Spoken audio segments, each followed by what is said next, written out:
Casino Royale Analysis 2006 film directed by Martin Campbell. Daniel Craig's debut as James Bond. And right away, we get this cool kind of black and white, very noirish, very moody, very moody and stylish introduction, where it's very clear that we are no longer dealing with Pierce Brosnan's flavor of Bond. Brosnan's Bond was truly a continuation of Roger Moore's. At least that's how I viewed him. Playful, campy, self-aware. The brutality of the opening is illustrative of Craig's darker and more intense Bond, more in line with Connery, Lazenby, or Dalton. Let's talk about Daniel Craig's Bond. Let's talk about how James Bond is presented within Casino Royale. Because I think the James Bond films are fascinating. They're truly unique in popular cinema because through this entire series, through the entire franchise, you can kind of investigate and interact with the ever-changing concepts of masculinity. You can track how masculinity interacts with cinema, how masculinity interacts with virtue, how masculinity interacts with women, romance, sex, war, and politics, global politics. So, what is Daniel Craig's Bond saying about the mid 2000s man, about the new man? Well, some extremely devastating things, in my opinion. Casino Royale paints Bond as someone who is slowly becoming a sociopath. I think that Daniel Craig's Bond, is extremely psychopathic throughout Casino Royale, as one would have to be if they were literally paid to kill without question and without emotion. If you were actually paid to be a ghost, a real ghost, a spy. I see Casino Royale as a really poetic film about the ultra-modern man teetering on the edge of oblivion, of being a complete sociopath, teetering on the edge. And what seems to save him from it is an emotional and romantic connection he's able to form with Vesper Lind, played by Eva Green, who, my word, wow, what a woman. What a woman. Every guy wants Eva Green. Every guy on the planet wants Eva Green. And every woman, too. She is incredible in this film. It's through their romantic entanglement, their relationship, where we can see humanity within Bond. In fact, Bond tries to quit the MI6 and live a life with her. They go through trials and tribulations, and yes, we'll talk about Le Chiffre in a moment. You know I love my villains, and especially my Bond villains, and yes, I love Mads Mikkelsen so much in this movie. But right now, we're focusing on Vesper and James. You see, that's the interesting part because I would normally call Craig him Bond. I would normally say Vesper and Bond. Bond, even as a character, even though it's easy to kind of see him as an idealized version of yourself, he still feels removed from the audience, so much so that I don't feel that I'm on a first name basis with him, except when I'm thinking about how sensitive and tender and vulnerable he behaved around Vesper. That's when I can call him James. That's when he seems like a true human being. And of course, Vesper betrays him. Vesper is a double agent. Vesper dies, and her death is ultimately the most tragic thing in the lore of 007 because when Vesper died, so did the humanity within Bond. See, now we're on a last name basis. Like this film is really emotional, actually. Like it works. Wow. Because I think this film is about him becoming a sociopath. And what makes it so tragic and I think partly cruel as an action film is Vesper, is the idea that we are given a glimmer of hope. In fact, the movie is structured in such a weird kind of way that we spend a good amount of time with James and Vesper enjoying each other's company after Le Chiffre has been removed from the scenario, from the plot itself. And we almost feel a sense of comfort. And that, of course, that's completely stripped away from us in the film's finale. Now, it's easy to go, Vesper betrayed him, Vesper that's what made ultra modern man go psychotic. But we should really blow that up still before I focus directly on Vesper. We should really blow that idea way the fuck up. Let's go nuclear on that idea. So ultra modern man is psychotic. The 2006 man, the new Bond, Daniel Craig's Bond. What is he saying about the condition of the ultra modern man? What is he saying about the human experience itself, the masculine human experience? He's saying that the world, the villains of the world, the politics of the world, the women of the world, the romance of the world, and the nihilism of the world, the fatalism of the world, the fate of the world is driving all men completely fucking sociopathic, and that heroism doesn't have emotion anymore. There's no emotion attached to heroism. Heroism is a function. Heroism is a byproduct of betrayal. Heroism is a byproduct of a profession. With Daniel Craig's Bond, you can most clearly see how similar 007 is to his villain, right? Daniel Craig's Bond would have been an excellent hitman for Spectre. He just happened to be adopted by the state, by MI6, who love maladjusted orphans. And let's get into Vesper because she is also a maladjusted orphan. So let's look at it from her perspective. Let's go into her. This film also wants to make comments on the ultra modern woman. The ultra modern woman, according to Casino Royale and according to Eva Green's immaculate performance here, one of the best performances as a Bond girl I've ever witnessed. It's saying that women have been backed into a corner and forced to lash out and bite whoever they can to get out of it, forced to use every part of their physical body, every part of their intellect, according to Casino Royale, and of course, according to actual life. Women are hyper intelligent, women are extremely beautiful, and those parts of them have been weaponized by the people who have forced them into the corner. So women have also become sociopathic in their own feminine way. And of course that clashes with masculinity, but they attract each other, and the romance is tender because they're two kinds of human experiences on the verge of complete and total oblivion, complete and total psychotic breakdowns.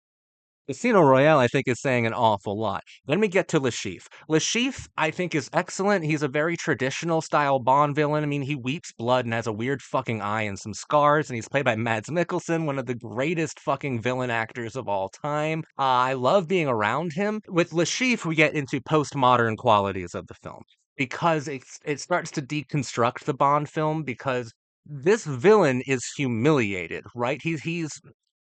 He's still intimidating, mostly because Mads Mikkelsen is naturally intimidating. But try to imagine a different actor with less presence playing Le Chiffre, and you can see how this character would just fall apart, without Mads Mikkelsen behind the wheel. Because on paper, think about it. Think about what happens to him. He is pathetic. He is humiliated. He is threatened. He is shown to be a coward several times. And he's actually removed from us before the ending of the film, kind of unceremoniously murdered while he's torturing Bond, which I think that's the best scene of the movie, mostly because it is probably the most traditional scene of the movie, but it's like an old school James Bond talks to the villain scene, but done with an ultra violence and even kind of hinting at a hypersexuality that would be completed and capitalized upon within its thematic entirety within Skyfall, with Javier Bardem's villain completely flirting with Bond and making him feel sexually intimidated. But it's deconstructing even the structure of a Bond film by removing the villain from us, and Bond doesn't get to do it himself, right? Uh, like I said, unceremoniously killed. It's very anticlimactic. In fact, that's the largest problem that I've always had with Casino Royale because I think Le Chiffre is so cool, and I wish I could have seen a more epic fight. But then again, that's not what this deconstruction is about. Within Le Chiffre, we can see the deconstruction of the Bond villain, meaning that let's wrap that into my reading of this film as showing us ultra modern man uh, teetering on the edge of being a complete sociopath, like through betrayal, through politics, through war, through the current dilemmas of the mid 2000s. He doesn't need a villain to push him over the edge. He doesn't need Le Chiffre to do that. at all. In fact, Lashif is the most trustworthy person, ironically, within Casino Royale, because you expect Lashif to try to kill Bond. You expect Lashif to be underhanded with Bond, to try to poison Bond. You expect Lashif to be Lashif. You expect the villain to be a villain. Therefore, James Bond doesn't need to be challenged by the villain. Normally, within an action film or within any kind of narrative system, the villain's supposed to challenge the protagonist, and in order to have that protagonist complete a hero's journey, therefore an arc. Lashif has no part in truly having Bond complete that arc, right? He just needs to be killed. Vesper is our true catalyst here. And I think the film gets brilliant in the idea that both Vesper and Bond complete an arc. And when Vesper drowns, it's not just her that dies. It's the spirituality, the humanity, the tenderness and sensitivities of Bond that dies there as well. In fact, Bond says, well, the job's done. Like, I don't need to get over anything. The bitch is dead. Of course, he's hiding a tenderness. But Craig's performance is so good that he's just the tenderness that he's hiding is just so small. It's a sliver. Bond has become completely sociopathic. But Lashif you don't need him. You don't need him to challenge the hero in order for him to complete his hero's arc. You don't need to have him confront the hero in order to make him feel small. I mean, you do all of those things, but those things those things don't provide the true philosophy of the film. Casino Royale might be the most humiliated I've ever seen a villain because the plot casts him out. The plot orders him dead. The plot is the one who told Mr. White to kill him. I love Lashif, but so far as deconstructions go, that's the ultimate deconstruction of a Bond villain. He's humiliated, he's cowardly, he's unfairly cruel, and he's unceremoniously killed by someone who isn't James Bond.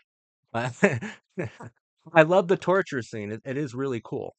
It is really nice because you start to feel that traditional kind of Bond.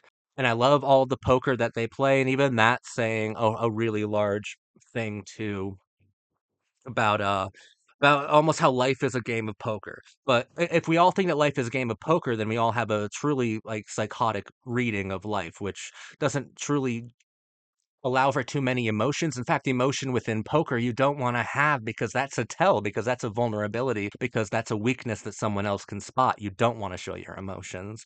And of course, this film is saying as well between Vesper and Bond, they are constantly playing a game of poker with each other. So, romantically, in the year 2006, men and women, courtship was poker, courtship was bluffing, courtship was dishonest, courtship was all or nothing and big blinds. And in romance, you can lose everything, just like at the poker table. And that's exactly what happened to James. I really appreciate Jeffrey Wright as Felix Leiter. I've always liked him as Felix Leiter. It's always great seeing him in all the films that he appeared in. He's really cool. A great interpretation of that character that I find really nice. I think that Felix in the other films is fucking lame. Like, he's there to make Bond look that much cooler, but Jeffrey Wright has this kind of effortless vibe to him that I think is like tough and cool and intellectual.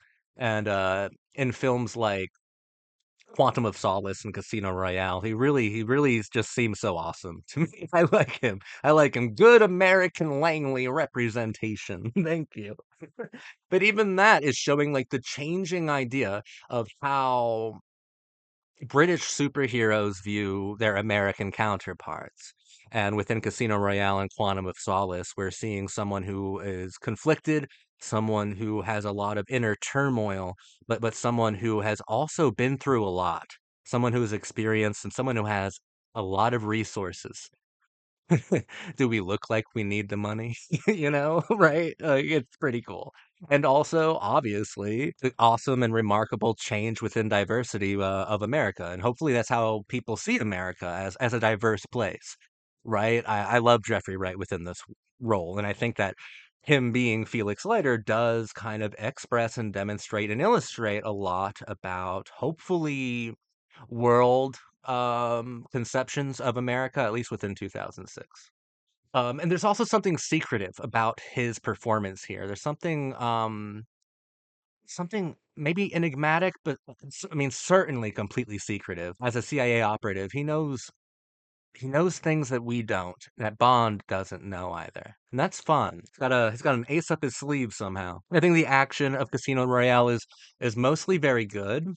There are some scenes in the first hour that run too long. I think there are pacing issues within the first hour of the film. Right when Eva Green shows up, it gets masterful. It's great. The first hour I do have some significant issues with, especially with the pacing. It's most noticeable within the action scenes, like the chase early on that turns into like some kind of parkour expo. I'm not into the parkour expo scene. Like, it's just too fucking long. And same with the chase through the airport. That is way too long. Action's supposed to keep me really involved. And I found myself kind of tiring of the action within the first hour.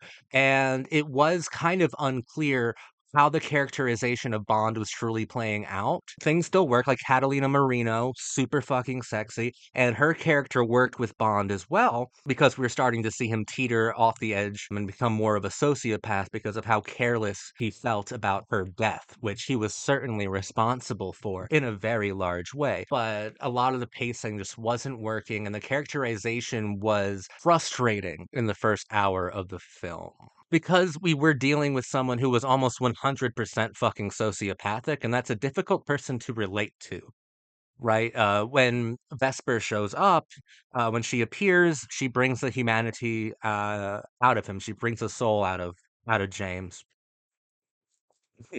And it's at that point where he becomes truly relatable, and you kind of project yourself onto him as a male audience member. But that first hour is tough. I think you could cut a lot out of the first hour, and the film would work beautifully. The last hour and a half, yeah, masterful, beautiful, beautiful stuff. Absolutely beautiful stuff. And I feel like it is diagnosing masculinity within the mid 2000s. And I think it's diagnosing it with something that is truly horrific, but not untrue. And throughout Daniel Craig's time as Bond, you can track this psychopath in very interesting ways that grapple with the humanity, that sliver that was present at the end of the film becoming more and more visible. And that's truly what's most beautiful about Daniel Craig's Bond. I think his films are the most interesting to analyze in this way, in this kind of philosophical way, because they provide the most urgent things to digest, right? I mean, if his 007, if Casino Royale is telling us that men are facing down, are facing off, are looking fucking insanity in the eye, or just staring at him, man. Like, and then that's dire. And this film came out a while ago. I don't know how we did. I don't know if masculinity completely succumbed to to those psycho to the psychopathic nature that Casino Royale was telling us, or if it escaped it. But the more pessimistic side of me thinks that men were certainly at least more psychopathic in recent memory. They've lost their value, right? I think that Casino Royale is very good. I think within Skyfall, that's where James Bond starts to investigate itself as a series, talking about age, talking about how the cinematic vocabulary of James Bond had been critiqued out of existence, basically, and it's wondering if it's still relevant, if it still has strength. Right? We're not doing that too much within Casino Royale. Casino Royale is wholeheartedly trying to establish a strong, new, intense, and dark grammar to associate Daniel Craig's Bond with. And I think it does a pretty good job of that. Like I said, I only truly have a problem with the first hour of the film. There are a lot of pacing issues, a lot of structural issues, a lot of character issues within the first hour of the film. Everything after that, I think, flows so wonderfully, and I love the look of the film. I love the the kind of the visual and emotional and like the hyperkinetic texturing of the piece is really nice. Is really nice. In Casino Royale, like murder means something.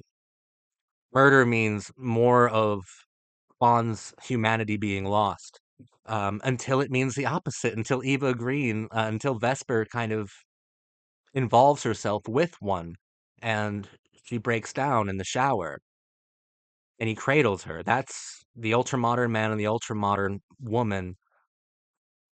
That was their last shot, their last chance, and they both blew it.